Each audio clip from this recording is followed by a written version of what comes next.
ಸಿದ್ಧತೆಗಳು ಹೇಗಾಗ್ತಾ ಇದೆ? ಸಿದ್ಧತೆಗಳನ್ನು ನಮ್ಮ ಪಕ್ಷದ ನಾಯಕರುಗಳು, ನಮ್ಮ MLAಗಳು, ಡಿಫೀಟೆಡ್ ಕ್ಯಾಂಡಿಡೇಟ್ಸು, ಬೇರೆ ಮುಖಂಡರುಗಳು ಮತ್ತು ನಮ್ಮೆಲ್ಲ ಕಾರ್ಯಕರ್ತರುಗಳು ಅವರೇ ಸಿದ್ಧತೆ ಮಾಡ್ತಾ ಇದ್ದಾರೆ. ಪಕ್ಷದ ವತಿಯಿಂದ ಮತ್ತೆ ಈ ಶೋಷಿತ ವರ್ಗಗಳ ಒಕ್ಕೂಟ, ಹಿಂದುಳಿದ ಜಾಗೃತಿಗಳ ಒಕ್ಕೂಟ ಮತ್ತು ಬೇರೆ ಬೇರೆ ಸಂಘಟನೆಗಳು ಇವರೆಲ್ಲ ಸೇರಿ 5ನೇ ತಾರೀಕು ಕಾಂಗ್ರೆಸ್ ಪಕ್ಷದ ವತಿಯಿಂದ ಮತ್ತೆ ಈ ಶೋಷಿತ ವರ್ಗಗಳ ಸ್ವಾಭಿಮಾನಿ ಒಕ್ಕೂಟ ಅಂತ ಹೇಳ್ಕೊಂಡು ಮಾಡ್ತಿದ್ದಾರೆ. ಏನಿಲ್ಲ, ಇವಾಗ ನಮ್ಮ ಸರ್ಕಾರ ಬಂದು ಅಧಿಕಾರಕ್ಕೆ ಬಂದು 2 ವರ್ಷಗಳು ಕೂಡ ಆಗಿಲ್ಲ. ನಾವು ಮುಖ್ಯಮಂತ್ರಿಗಳಾದಂಥ ಸಿದ್ದರಾಮಯ್ಯವರು ಸಮರ್ಥವಾಗಿ ಆಡಳಿತ ಮಾಡ್ತಿದ್ದಾರೆ.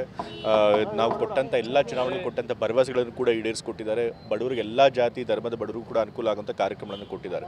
ಇಷ್ಟಾಗಿಯೂ ಕೂಡ ನಾವು ದೊಡ್ಡ ಮಹತ್ವ ಪಡ್ಕೊಂಡಿದ್ರು ಕೂಡ ಇವತ್ತು BJP ಮತ್ತು JDS ಪಕ್ಷದವರು ಕೇಂದ್ರದಲ್ಲಿ ಅಧಿಕಾರದಿದ್ದೀವಿ ಅನ್ನೋ ಒಂದೇ ಕಾರಣಕ್ಕೋಸ್ಕರ ಅಧಿಕಾರನ ದುರ್ಬಳಕೆ ಮಾಡಿಕೊಂಡು ಸರ್ಕಾರನ ಅಸ್ಥಿರಗೊಳಿಸಬೇಕು ಅಂಥೇಳಿ ತಂದೆಯವ್ರ ಮೇಲೆ ಸುಳ್ಳು ಅಪಪ್ರಚಾರ ಮಾಡಿ, ಸುಳ್ಳು ಆರೋಪ ಹೊರಿಸಿ, ತನಿಖಾ ಸಂಸ್ಥೆಗಳನ್ನು ಉಪಯೋಗಿಸ್ಕೊಂಡು, ರಾಜ್ಯಪಾಲರ ಕಚೇರಿಯನ್ನು ಉಪಯೋಗಿಸ್ಕೊಂಡು ಹೇಗಾದರೂ ಮಾಡಿ ಅಧಿಕಾರದಿಂದ ಕೆಳಗಿಳಿಸಬೇಕು ಅಂತ ಪ್ರಯತ್ನ ಮಾಡ್ತಿದ್ದಾರೆ. ಅವ್ರ ವರ್ಚಸ್ಸಿಗೆ ಧಕ್ಕೆ ತರಬೇಕು ಅಂತ ಪ್ರಯತ್ನ ಮಾಡಿದ್ದಾರೆ. ಹಾಗಾಗಿ ನಾವು ನೇರವಾಗಿ ಜನರ ಹತ್ರನೇ ಹೋಗಿ ಹೇಗೆ BJPಯವರು ಮತ್ತು JDS ಅವರು ಷಡ್ಯಂತ್ರ ಮಾಡಿ ಚುನಾಯಿತ ಸರ್ಕಾರನ ಬೀಳಿಸುವಂಥ ಕೆಲಸ ಮಾಡ್ತಾರೆ, ಒಬ್ಬರು ಹಿಂದುಳಿದ ವರ್ಗದ ನಾಯಕರನ್ನ ತುಳಿಯುವಂಥ ಕೆಲಸ ಮಾಡ್ತಾರೆ ಅನ್ನೋದನ್ನು ಜನರಿಗೆ ಅದನ್ನು ಮನದಟ್ಟು ಮಾಡಿಕೊಡ್ಬೇಕು ಅಂತ ಹೇಳಿ ಇಡೀ ರಾಜ್ಯದ ಸಮಾವೇಶ ಮಾಡ್ತಾ ಇದ್ದೀವಿ. ಈಗಾಗಲೇ ಒಂದು ಕಡೆ ರಾಯಚೂರಿನಲ್ಲಿ ಆಗಿತ್ತು, ಈಗ ಹಾಸನದಲ್ಲಿ ಆಗ್ತಾ ಇದೆ. ಈಗ ಫಲಿತಾಂಶದ ನಂತರ ಅದು ಕಡಿಮೆ ಆಗಿದೆಯಾ ಅಥವಾ ಹೇಗೆ ಸರ್ಕಾರ ಅಸ್ಥಿರಗೊಳಿಸುವುದು? ಈಗ ಫಲಿತಾಂಶ ಆದಮೇಲೆ ಅಫ್ಕೋರ್ಸ್ ನಮಗೊಂದಷ್ಟು ನೈತಿಕ ಜಯ ಸಿಕ್ಕಿದೆ. ಅವರು ಕೂಡ ಸ್ವಲ್ಪ ಡಿಮೋರಲೈಸ್ ಆಗಿರ್ತಾರೆ, ಈ ರೀತಿ ಮಾಡಬಾರ್ದು, ಜನರ ಬೆಂಬಲ ಇಲ್ಲ ಅಂತ ಅವರು ಮನದಟ್ಟು ಮಾಡ್ಕೊಂಡಿರ್ತಾರೆ. ಆದರೆ BJPಯವರು ನಿಮ್ಗೆ ಗೊತ್ತಿರೋ ಹಾಗೆ ಅಧಿಕಾರದಾಹಿಗಳು, ಬಹಳ ಬಂಡ ಜನ. ಅವರು ಯಾವ ಕೃತ್ಯ ಮಾಡೋದಕ್ಕೂ ಹೇಸೋದಿಲ್ಲ ಅಧಿಕಾರ ಪಡೆಯೋದಕ್ಕೆ. ಸೊ ಹಾಗಾಗಿ ಅವ್ರು ಪ್ರಯತ್ನ ಮುಂದುವರಿಸ್ತಾರೆ ಅಂತ ಗೊತ್ತು. ಆದರೆ ನಮಗೆ ಅವರಷ್ಟು ಅಧಿಕಾರ ಇಲ್ಲ, ಹಣ ಇಲ್ಲ. ನಮಗಿರೋ ಬಲ ಅಂತಂದರೆ ಜನರ ಬೆಂಬಲ ಮಾತ್ರ. ಹಾಗಾಗಿ ನಾವು ಜನರ ಹತ್ರ ನೇರವಾಗಿ ಹೋಗಿ ಈ ಸಮಾವೇಶಗಳನ್ನು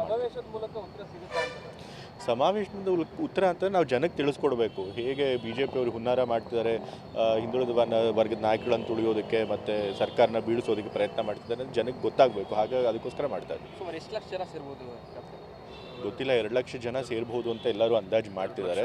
ಬಟ್ ಎಲ್ಲ ಸಂಘಟನೆಗಳು, ಪಕ್ಷದವರು ಎಲ್ಲರೂ ಕೂಡ ಬರ್ತಿದ್ದಾರೆ. ಹಾಗಾಗಿ ದೊಡ್ಡ ಮಟ್ಟದಲ್ಲೇ ಕಾರ್ಯಕ್ರಮ ಆಗುತ್ತೆ. ವಿಚಾರಗಳನ್ನು ತಿರುಚುವಂಥ ಕೆಲಸಗಳು ಆಗ್ತಾ ಇದೆಯಾ ಅಂತ? ಯಾವ ವಿಚಾರಗಳು? ಎಲ್ಲ ವಿಚಾರಗಳನ್ನು ತಿರುಚ್ತಿದ್ದಾರೆ. ಇವತ್ತು ಚುನಾವಣೆ ಬಂದ ತಕ್ಷಣ ಯಾವುದು ಇಶ್ಯೂನೇ ಅಲ್ಲ, ಇಶ್ಯೂನ ದೊಡ್ಡದಾಗಿ ಮಾಡ್ತಾರೆ.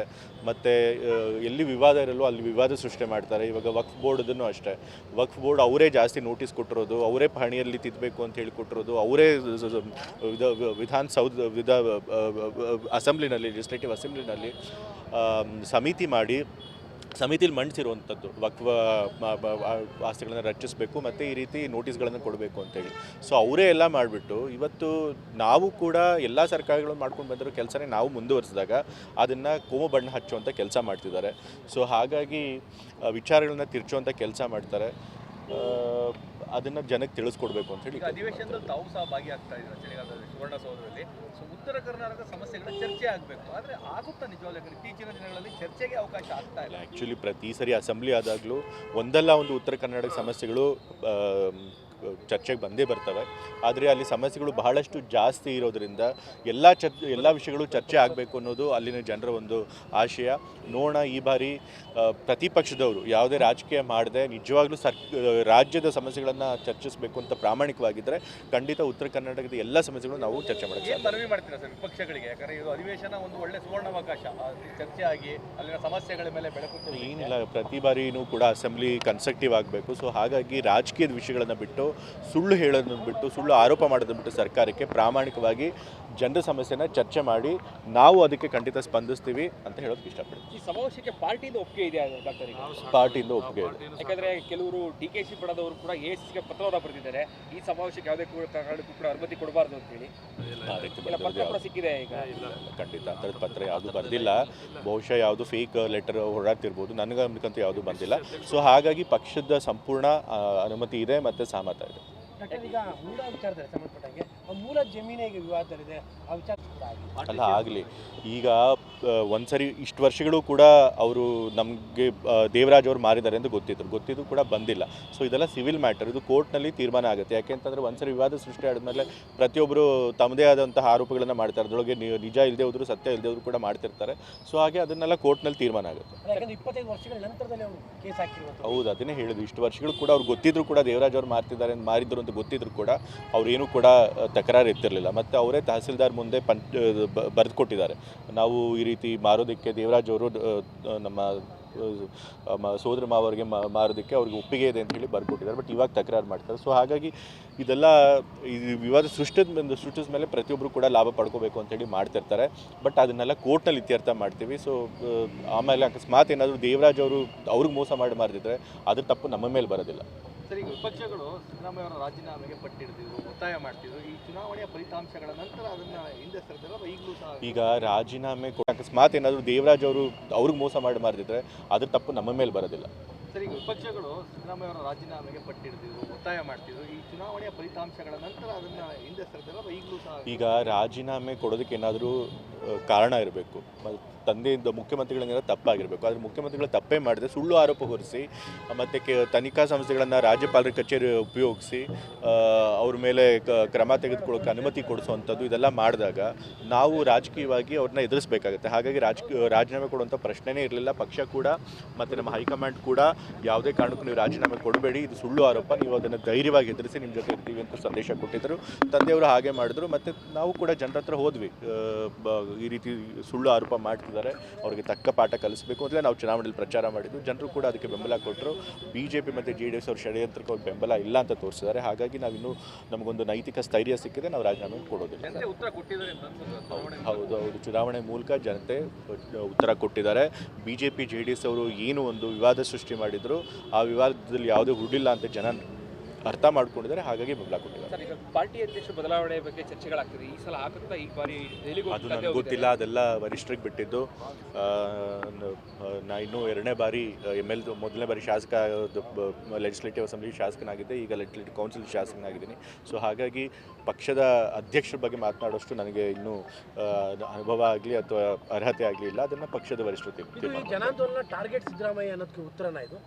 ಈ ಜನಾಂದೋಲನ ಖಂಡಿತ ಹೌದು. ಅವರು ಈಗಾಗಲೇ ನಾನು ಹೇಳಿದೆ, ನೀವು ಬರೋಕ್ಕಿಂತ ಮುಂಚೆ ಅವರು ಸುಮ್ಮನೆ ಸುಳ್ಳು ಆರೋಪ ಮಾಡಿ ಸರ್ಕಾರನ ಅಸ್ಥಿರಗೊಳಿಸಬೇಕು ಅಂತ ಮಾಡ್ತಾರೆ. ಅದು ಇನ್ನೂ 2 ವರ್ಷ ಕೂಡ ಆಗಿಲ್ಲ ನಮ್ಮ ಸರ್ಕಾರ ಬಂದು. ಅದು ದೊಡ್ಡ ಬಹುಮತ ಮಾಡಿಕೊಂಡು ಜನರ ಆಶೀರ್ವಾದ ಪಡ್ಕೊಂಡು ಬಂದಿರುವಂಥ ಸರ್ಕಾರ. ಅದನ್ನು ಅಸ್ಥಿರಗೊಳಿಸಬೇಕು, ಬೀಳಿಸಬೇಕು ಅಂತ ಪ್ರಯತ್ನ ಮಾಡ್ತಿದ್ದಾರೆ. ಬೇರೆ ರಾಜ್ಯಗಳಲ್ಲೂ ಹಿಂದೆ ಮಾಡಿದ್ದಾರೆ. ಸೊ ಇಲ್ಲೂ ಕರ್ನಾಟಕದಲ್ಲೂ ಅದೇ ರೀತಿ ಮಾಡಿ ಪ್ರಜಾಪ್ರಭುತ್ವನ ಕೊಲ್ಲೋದಕ್ಕೆ ಹೊರಟಿದ್ದಾರೆ. ಸೊ ಹಾಗಾಗಿ ಆ ರೀತಿ ಆಗಬಾರ್ದು. ಆ ರೀತಿ ಆದರೆ ಪ್ರಜಾಪ್ರಭುತ್ವ ಉಳಿಯಲ್ಲ ಅನ್ನೋದನ್ನು ಜನಕ್ಕೆ ತಿಳಿಸ್ಬೇಕು ಅಂತೇಳಿ ಸಮಾವೇಶ. ಸರ್ಕಾರಕ್ಕಿಂತ ಹೆಚ್ಚಾಗಿ ಸಿದ್ದರಾಮಯ್ಯ ಕ್ಯಾರೆಕ್ಟರ್ ಅನಾಲಿಸಿಸ್. ಹೌದು. ಈಗ ಅವ್ರದ್ದು ಮೇನ್ ಟಾರ್ಗೆಟ್ ಏನು? ತಾವು ಅಧಿಕಾರಕ್ಕೆ ಬರಬೇಕು ಅಂದರೆ ಕಾಂಗ್ರೆಸ್ ಪಕ್ಷನ ಹೊಡಿಬೇಕು. ಕಾಂಗ್ರೆಸ್ ಪಕ್ಷನ ಹೊಡೆಯೋದಕ್ಕೆ ಅಡ್ಡೆ ಇರೋದು ಅಂತಂದರೆ ತಂದೆಯವರು. ಯಾಕೆಂದರೆ ತಂದೆಯವರೊಬ್ಬರು ಮಾಸ್ ಲೀಡರ್, ಜನರ ಬೆಂಬಲ ಇದೆ. ಹೇಗಾದರೂ ಮಾಡಿ ಅವ್ರ ವರ್ಚಸ್ಸಿಗೆ ಧಕ್ಕೆ ತಂದರೆ ಅವ್ರನ್ನ 46 ವರ್ಷಗಳಲ್ಲಿ ಯಾವತ್ತೂ ಭ್ರಷ್ಟಾಚಾರ ಮಾಡದೆ ಒಳ್ಳೆ ಹೆಸರು ಉಳಿಸ್ಕೊಂಡ್ಬಂದು ರಾಜಕೀಯ ಮಾಡುವಂಥ ರಾಜಕಾರಣಿ. ಸೊ ಅವ್ರ ಹೆಸರಿಗೆ ಕಪ್ಪು ಮಸಿ ಬೆಳೆದು ಜನರ ಅವ್ರ ಬೆಂಬಲ ಏನಿದೆ ಅದನ್ನು ತಗ್ಗಿಸಿದ್ರೆ, ಅವ್ರನ್ನ ಕೆಳಗಿಳಿಸಿದ್ರೆ ಅವಾಗ ಪಕ್ಷ ಹೊಡಿಬೋದು ಅನ್ನೋ ಒಂದು, ತಾವು ಅಧಿಕಾರಕ್ಕೆ ಬರ್ಬೋದು ಅನ್ನೋ ಒಂದು ಹುನ್ನಾರ ಮಾಡ್ತಾರೆ. ಸೊ ಆದರೆ ಅದಕ್ಕೋಸ್ಕರ ಎಲ್ಲ ಪ್ರಯತ್ನ ಮಾಡ್ತಾರೆ. ಈಗ ನಮ್ಮ ಮೈಸೂರು ಡಿವಿಷನಲ್ಲಿ ಎಲ್ಲಿ ಮಾಡಬೇಕು ಅಂತ ಹೇಳಿ ನಾವೆಲ್ಲ ಚರ್ಚೆ ಮಾಡಿದ್ರು ನಮ್ಮ ನಾಯಕರು ಮತ್ತು ಈ ಭಾಗದ ನಾಯಕರು. ಈಗಾಗಲೇ ಮೊನ್ನೆ ಮೈಸೂರಲ್ಲಿ ಒಂದು ಸರಿ ಮಾಡಿದ್ವಿ, ಇದೇ ಮೂಢ ವಿಷಯ ಬಂದಾಗ. ಆಗಲೂ ಕೂಡ ಸ್ವಾಭಿಮಾನ ಸಮಾವೇಶ ಮಾಡಿದ್ವಿ. ಸೊ ಹಾಗಾಗಿ ಈ ಸರಿ ಮೈಸೂರು ಬೇಡ, ಬೇರೆ ಎಲ್ಲಾದರೂ ಮಾಡೋಣ ಅಂತೇಳಿ ಹಾಸನಕ್ಕೆ. ಎನ್ಕ್ವೈರಿ ಏನಿದೆ ಅದು ಕೇವಲ ಸಿದ್ದರಾಮಯ್ಯ ವಿಚಾರಕ್ಕೆ ಮಾತ್ರ ನಡೀತದೆ ಅಂತ ಗಮನಿಸ್ತಾರೆ. ಓವರಾಲ್ ಮೂಢ ಹಗರಣಕ್ಕೆ ಇಡೀಲಿ ಯಾವ್ದು ಆರೋಪ ಇತ್ತು ತಂದೆಯವ್ರ ಮೇಲೆ, ಆ ಆರೋಪದ ವಿಚಾರ ತನಿಖೆ ನಡೀತಾನೆ ಇಲ್ಲ. ಯಾವುದೋ ಬೇರೆ ಮೂಢ ಹಗರಣಗಳನ್ನ ನೋಡ್ತಿದ್ದಾರೆ. ಬಟ್ ಬಹುಶಃ ಅವರಿಗೆ ಆ ತನಿಖೆ ಮಾಡುವಂತಹ ಒಂದು ಹಕ್ಕು ಕೂಡ ಇಲ್ಲ. ಆದರೂ ಕೂಡ ಇಡಿ ಅವ್ರು ಮಾಡ್ತಿದ್ದಾರೆ. ಯಾಕೆ ಅಂತಂದರೆ ಈ ಮೂಢ ವಿಚಾರದಲ್ಲಿ ತಂದೆಯವ್ರ ಮೇಲೆ ಏನು ಆರೋಪ ಮಾಡಿದ್ದಾರೆ ಅದರೊಳಗೆ ಏನೂ ಸತ್ಯ ಇಲ್ಲ ಅಂತ ಅವ್ರಿಗೂ ಕೂಡ ಗೊತ್ತು. ಹಾಗಾಗಿ ಅದನ್ನು ಬಿಟ್ಟು ಬೇರೆ ತನಿಖೆ ಮಾಡ್ತಾರೆ. ಯಾಕಂದ್ರೆ ನೀವು ಎಸ್ಪೆಷಲಿ ನಿಮ್ಮ ತಾಯಿಯವ್ರ ಮೇಲೂ ಕೂಡ ಈ ವಿಚಾರದ ಆರೋಪ, ನಿಮ್ಮ ಮಾವವ್ರ ಹೇಳಿದ್ನಲ್ಲ, ಇವತ್ತು ಏನು ಆರೋಪಗಳು ಮಾಡಿದ್ದಾರೆ ಯಾರೋ RTI ಆ್ಯಕ್ಟಿವಿಸ್ಟ್ಗಳ ಮೂಲಕ, ಆ ಆರೋಪದಲ್ಲಿ ಯಾವುದೇ ಸತ್ಯ ಇಲ್ಲ. ಅದು ನನ್ನ ತಾಯಿಯವ್ರ ಮೇಲಿರಲಿ, ತಂದೆಯವ್ರ ಮೇಲಿರಲಿ, ಸೋದರ ಮಾವ್ರ ಮೇಲಿರಲಿ ಏನು ಆರೋಪ ಮಾಡಿದ್ರೆ ಅದ್ರೊಳಗೆ ಯಾವುದೇ ನಿಜ ಇಲ್ಲ, ಸತ್ಯ ಇಲ್ಲ. ಸೊ ಹಾಗಾಗಿ ಅದು ತನಿಖಾ ಸಂಸ್ಥೆಗಳಿಗೂ ಗೊತ್ತು, ಅದ್ರೊಳಗೆ ಯಾವುದೇ ಸಾಕ್ಷ್ಯ ಸಿಗಲ್ಲ ಅನ್ನೋದು ಗೊತ್ತು. ಹಾಗಾಗಿ ಅವರು ಬೇರೆ ತನಿಖೆ ಮಾಡ್ತಾರೆ. ನಾನು ಹೇಳಿದ್ನಲ್ಲ, ಈಗ ಅವರು ಡಿಮಾರಲೈಸ್ ಆಗಿದ್ದಾರೆ ಪ್ರತಿಪಕ್ಷಗಳು. ಬಟ್ ಆದರೂ ಕೂಡ ಅವರು ಅಧಿಕಾರದ ಹಪಾಹಪಿ ಹೇಗಿರುತ್ತೆ ಅಂತಂದರೆ, ಅವ್ರು ಯಾವ ಮಟ್ಟಕ್ಕೂ ಕೆಳಮಟ್ಟಕ್ಕೂ ಇಳಿಯೋದಕ್ಕೆ ತಯಾರಾಗಿರ್ತಾರೆ. ಸೊ ಹಾಗಾಗಿ ಅವ್ರ ಪ್ರಯತ್ನ ಅವ್ರು ಮುಂದುವರಿಸ್ತಾರೆ. ಬಟ್ ನಾವು ಅದನ್ನು ರೆಸಿಸ್ಟ್ ಮಾಡುವಂಥ ಪ್ರಯತ್ನ ನಾವು ಮಾಡೇ ಕೂಡ ಕ್ಲೀನ್ ಆಗುತ್ತೆ ಅಂತ ಅನ್ಕೋತೀರಾ ಈ ಹಗರಣಗಳು, ಈ ತನಿಖೆಗಳು? ಖಂಡಿತ ಈ ತನಿಖೆಗಳು ಒಂದೇ ಇಲ್ಲ, ನಾವೇ ಒಂದು ಆಯೋಗ ರಚನೆ ಮಾಡಿದ್ದೀವಿ. ನನಗೆ ಕೇಂದ್ರ ತನಿಖಾ ಸಂಸ್ಥೆಗಳ ಮೇಲೆ ನಂಬಿಕೆ ಇಲ್ಲ. ನಾವೇನು ಆಯೋಗ ರಚನೆ ಮಾಡಿದ್ದೀವಿ, ಆ ಆಯೋಗದಿಂದ ಖಂಡಿತ ಮೂಡಾದ ಹಗರಣಗಳು ಅಲ್ಲಿ ಏನು ಹಗರಣಗಳಾಗಿದೆ ಅದನ್ನು ಕ್ಲೀನ್ ಮಾಡುವಂಥ ಕೆಲಸ ಆಗುತ್ತೆ. ನಿಜಕ್ಕೂ 50-50 ಹಗರಣ ಆಗಿದೆ ಅಂತ ತಮಗೆ ಅನ್ಸುತ್ತೆ? ಹೌದು, ಹಗರಣ ಆಗಿದೆ ಅಂತ ಎಲ್ಲರೂ ಹೇಳ್ತಾರೆ, ಮೇಲ್ನೋಟಕ್ಕೆ ಹಾಗೆ ಅನಿಸ್ತದೆ. ಬಟ್ ಸಂಪೂರ್ಣ ತನಿಖೆ ಆದಮೇಲೆ ಸತ್ಯ ಹೊರಗೆ ಬರುತ್ತೆ. ಓಕೆ, ತಮ್ಮ ಮೇಲೂ ಕೂಡ ಒಂದು ಕೇಸ್ ಆಗಿದೆ ನಿಮ್ಮ ನ್ಯಾಯಾಲಯಕ್ಕೆ ಸಂಬಂಧಪಟ್ಟಂತೆ ಆಗಿರೋದು. ಏನು ಕೋರ್ಟ್ ಬಗ್ಗೆ ನೀವು ಮಾತಾಡಿರುವಂಥ ವಿಚಾರದಲ್ಲಿ ಅದರೊಳಗೆ ಏನು ಕೇಸ್ ಆಗುತ್ತೆ, ಯಾಕೆ ಅಂತಂತಂದರೆ ನಾನು ಯಾವುದೇ ಒಂದು ಸ್ಪೆಸಿಫಿಕ್ ಕೇಸ್ ಆಗಲಿ ಅಥವಾ ಒಂದು ಸ್ಪೆಸಿಫಿಕ್ ಜಡ್ಜ್ಮೆಂಟ್ ಮೇಲೆ ಬಗ್ಗೆ ವ್ಯಾಖ್ಯಾನ ಮಾಡಿಲ್ಲ. ನಾನು ಜನರಲ್ ಆಗಿ ಹೇಳಿದ್ದೀನಿ ಕೋರ್ಟ್ಗಳಲ್ಲಿ, ಮತ್ತು ಅದೇ ಭಾವನೆ ಇವತ್ತು ಎಲ್ಲರಲ್ಲೂ ಇದೆ. ಇವತ್ತು ಎಷ್ಟೊಂದು ಕೋರ್ಟ್ಗಳಿಂದ ತೀರ್ಪುಗಳು ನಮ್ಮ ದೇಶಕ್ಕೆ ಮಾರಕ ಆಗುವಂಥ ತೀರ್ಪುಗಳಿವೆ. ಬೇಕಾದಷ್ಟು ಆ ಥರ ತೀರ್ಪುಗಳು ಬಂದಿದೆ. ಅದು ಅದಾನಿ ವಿಷಯದಲ್ಲಿರ್ಬೋದು, ಸೆಬಿ ವಿಚಾರದಲ್ಲಿರ್ಬೋದು, ಬಾಬ್ರಿ ಮಸೀದಿ ವಿಷಯದಲ್ಲಿ, ಹೀಗೆ ಬೇಕಾದ ವಿಚಾರಗಳಲ್ಲಿ ತೀರ್ಪುಗಳು ದೇಶಕ್ಕೆ ಒಳ್ಳೆಯದಾಗೋ ರೀತಿ ಬಂದಿಲ್ಲ. ಸೊ ಹಾಗಾಗಿ ಅದ್ರ ಬಗ್ಗೆ ನಾವು ಚರ್ಚೆ ಮಾಡಿದ್ದೀವಿ ಅಷ್ಟೇ, ಅದ್ರಲ್ಲೂ ಏನೂ ತಪ್ಪಿಲ್ಲ. ಓವರಾಲ್ ತಂದೆಯವ್ರು ಕಾನ್ಫಿಡೆನ್ಸ್ ಆಗಿದ್ದಾರೆ? ತಂದೆಯವ್ರು ಯಾವಾಗಲೂ ಕಾನ್ಫಿಡೆಂಟ್ ಆಗಿರ್ತಾರೆ, ಯಾಕೆಂದರೆ ಅವ್ರು ಯಾವತ್ತೂ ಕೂಡ ಅಧಿಕಾರಕ್ಕೆ ಅಂಟ್ಕೊಂಡಿದ್ದವ್ರು ಅಂತಲ್ಲ. ಸೊ ಅವ್ರು ಏನೇ ಬಂದರೂ ಅವರಾಗೇ ಇರ್ತಾರೆ. ಅಲ್ಲ, ಇನ್ನೂ 5 ವರ್ಷ ಕಂಪ್ಲೀಟ್ ಮಾಡ್ತಾರೆ. 3 ಚುನಾವಣೆ ಗೆದ್ದು ಖಂಡಿತ ಇವಾಗ ನಾವು 3 ಬೈ ಎಲೆಕ್ಷನ್ ಗೆದ್ದಿದ್ದೀವಿ. ಸೊ ಹಾಗಾಗಿ ಜನರ ಬೆಂಬಲ ನಮಗಿದೆ ಅಂತ ಗೊತ್ತಿದೆ. ಸೊ ಹಾಗಾಗಿ ಜನರ ಬೆಂಬಲ ಇದ್ಮೇಲೆ ನಾವು 5 ವರ್ಷ complete. Ashwavega English News. Coming soon. Your channel, your voice, your trust.